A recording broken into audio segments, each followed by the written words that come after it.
임대차 보호법 시행 이후 서울 중심으로 전세 매물이 급격하게 줄면서 가격도 크게 오르고 있습니다.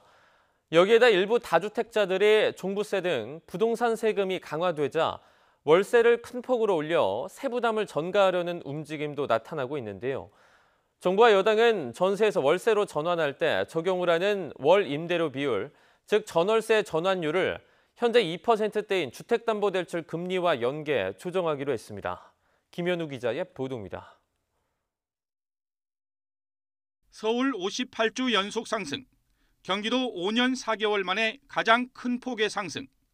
전세 시장이 요동치고 있습니다. 지난주 서울 전세값은 0.17% 올라 7개월 만에 가장 큰 폭으로 상승했습니다. 경기도는 0.29%, 전국은 0.2% 올라 올해 들어 주간 최대 상승률을 기록했습니다. 전세 계약 기간이 4년으로 늘어나고 계약 갱신 시 보증금 인상률이 5%로 제한되는 등 임대차 보호법이 시행되자 집주인들이 신규 계약 때 최대한 올려받으려 하면서 크게 오른 겁니다.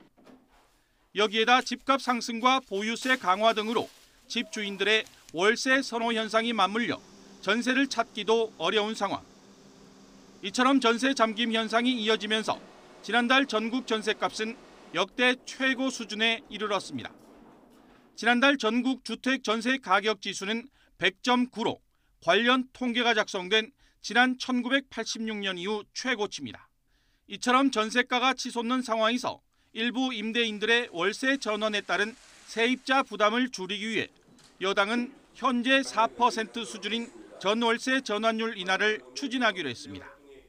주택담보대출 금리와 연계하여 전월세 전환율을 조정하는 등 전월세 전환을 최소화하고 전월세 전환으로 인한 부담이 임차인에게 전가되는 일이 없도록 당정 간 협의를 거쳐서 보완책을 마련하겠습니다.